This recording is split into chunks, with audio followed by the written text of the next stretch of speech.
who's at risk of dying from opioids? You might be asking this question yourself. Many people who are prescribed opioids legitimately are hesitant to use it. They fear that if they open that bottle, that might be the last pill they take. The reality is that opioid-related deaths for most people is not something they'll have to worry about. Death related to opioid is typically when individuals use opioids in a non-prescribed manner, inappropriately, or have certain risk factors for opioids.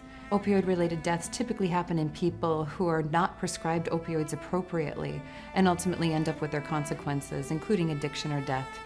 People who have baseline lung problems, heart problems, or problems with processing drugs in their kidneys or their liver are more likely to develop toxicities to these drugs.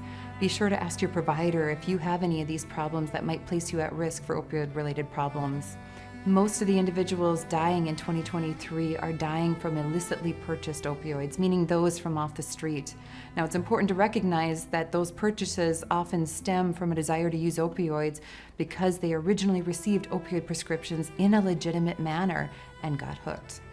It's key to understand that illicitly purchased opioids can be lethal. Not only are they not regulated by any third parties to ensure that what's in them is the right dose, the right quantity, or the right content, or even the right purity, but on top of that, they're frequently mixed with other substances that aren't even in the drugs.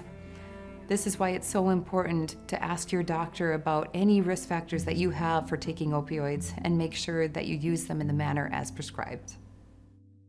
What if we are the generation that ends this opioid epidemic for good? Opioid-related overdose deaths are now the #1 cause of death in adults under age 45. Their influence has been so great, they're even reducing the American life expectancy. These trends have us fearing the worst, and as a result, we begin to view opioids as the enemy. The drugs that we've long trusted to help kill pain are now killing us, and with this, we fear what they'll take from us when we take them. But what if opioids aren't the enemy? What if our misunderstandings of them was? What if we truly took the time to understand pain and addiction from the perspective of those dealing with it? Would our stories have happier endings? You see, the opioid epidemic is always personal.